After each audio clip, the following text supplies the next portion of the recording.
I got home from my church's Easter celebration in New York, only to find out that Pakistani Christians who were celebrating Jesus' resurrection had a very different experience. The Taliban not only targeted Christians on Easter Sunday, they targeted Christian women and children on Easter Sunday. As of this recording, 67 victims, mostly women and children, have died, but that number is expected to rise since there are more than 300 injured. Christians make up less than 2% of the population of Pakistan, and they are subject to vicious persecution and even suicide bombings, as we saw earlier today. But instead of trying to understand the source of this persecution, our leaders will focus on convincing us that it has nothing to do with Islam. The ivory towers of Western politicians and the studios of various news networks are filled with self-assured experts on the topic of Islam, experts who, oddly enough, have never read any of the Muslim sources. And because they've never read any of the Muslim sources, they have to base their views of Islam on things they've heard or their experiences with their Muslim friends or the scripts that are handed to them. Not surprisingly, when politicians and reporters are confronted with what the Muslim sources actually say about jihad, they have to fall back on some freakishly bad responses in order to keep reality from penetrating those hard shells that surround their oyster-like brains. The most common response I hear from Westerners who rush to defend Islam after every terrorist attack carried out in the name of Islam goes something like this. Islam can't possibly promote terrorism because I know lots of peaceful Muslims who condemn terrorism. Obviously, if Islam promoted terrorist attacks, all Muslims would be waging terrorist attacks. But most Muslims aren't waging terrorist attacks. Therefore, terrorism has nothing to do with Islam. So Allah's repeated commands to wage jihad and to terrorize the enemies of Islam can't mean what they say, because if they did, all Muslims would wage jihad. This response was forged in the fires of Mount Stupid. Think about this. Can you legitimately say, many Muslims don't do X, Y, or Z, therefore Islam doesn't teach X, Y, or Z? No, Islam is defined by the Quran and the Hadith, not by our Muslim friends. Our Muslim friends are not, have never been, and never will be authoritative sources of Islamic doctrine and practice. Even if every Muslim in the world decided not to pray, this would have absolutely nothing to do with whether Islam commands them to pray. So the entire method of investigation used by Islam's Western defenders is absurd. But it's absurd for another reason, namely that if they tried to use this kind of response in any other area, even they would immediately spot the blunder. If they applied their Islam can't cause terrorism because I know lots of Muslims who don't support terrorism reasoning in any other situation, they'd be laughed out of the room. Let me give you an example of how the same reasoning could be used to refute the claim that anything is harmful. This is a pack of cigarettes. On the side of the pack is a stern warning from the Surgeon General of the United States. Surgeon General's warning: smoking causes lung cancer. Smoking causes lung cancer, Mr. Surgeon General. Well, for your information, I happen to know many smokers, and not one of them has lung cancer.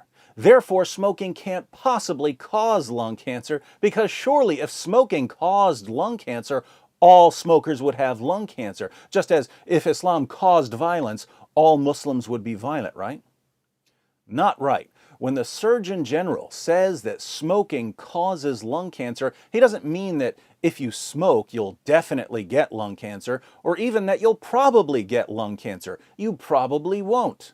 This warning simply means that due to the effects of smoking, your chances of getting lung cancer increase significantly if you smoke. That's all it means.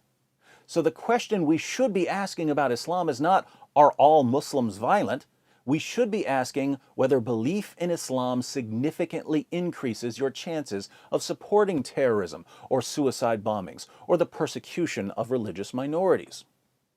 And the answer to this question should be obvious. Why do we see Muslims from completely different countries, from completely different ethnic and social backgrounds coming to the same conclusions about jihad? How do Muslims in Nigeria and Muslims in Iraq and Muslims in Afghanistan and Muslims in Pakistan get such similar ideas about how they should treat Christians? These Muslims speak different languages, they eat different foods. What's the common thread? Why do we hear so much about suicide bombers in all these countries? Muslims from around the world have traveled to the Middle East to join ISIS. Why would there be Muslims from the United States and Canada and Great Britain and France who agree with the goals and methods of ISIS? We can even be mathematically precise when we say that support for terror is significantly higher among Muslims than among non-Muslims, because we have statistics that show what Muslims from various countries believe. According to a 2004 poll, 65% of Muslims in Pakistan, 55% of Muslims in Jordan, and 45% of Muslims in Morocco had a favorable view of Osama bin Laden. A 2011 poll showed that 44% of Pakistani Muslims viewed Osama bin Laden as a martyr. In 2010, 34% of Muslims in Jordan, 49% of Muslims in Nigeria, 23% of Muslims in Indonesia, and 20% of Muslims in Egypt had a favorable view of Al-Qaeda. In 2004, 31% of Muslims in Turkey said that suicide attacks against Americans and other Westerners in Iraq are justifiable. In 2009, nearly 1 in 4 British Muslims said that the 7/7 bombings were justified. A 2005 study found that 18% of British Muslim students would not inform police if a fellow Muslim were planning a terrorist attack. A Pew study that came out just a few months ago showed that 20% of Muslims in Nigeria and 12% of Muslims in Malaysia have a favorable view of ISIS. The same study showed that only 28% of people in Pakistan were willing to say that they have an unfavorable view of ISIS. Only 28% of Pakistanis have an unfavorable view of ISIS.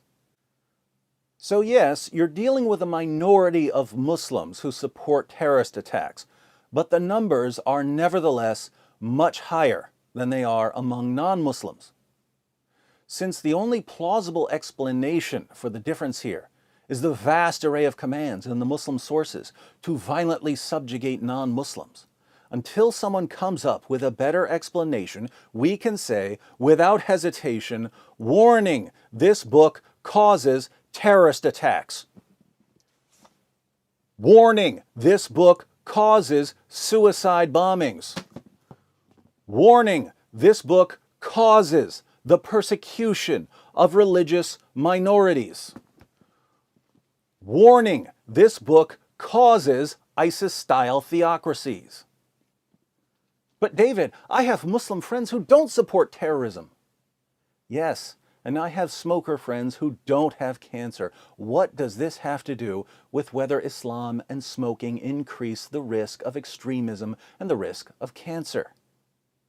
If you're going to call people Islamophobes for drawing attention to the impact Islam has on societies, you might as well call the Surgeon General of the United States a Marlboro-phobe, because he uses the same methods in arriving at his conclusions about smoking that many people use in arriving at their conclusions about Islam. If you'd like to learn what Islam really teaches about jihad, click on this video.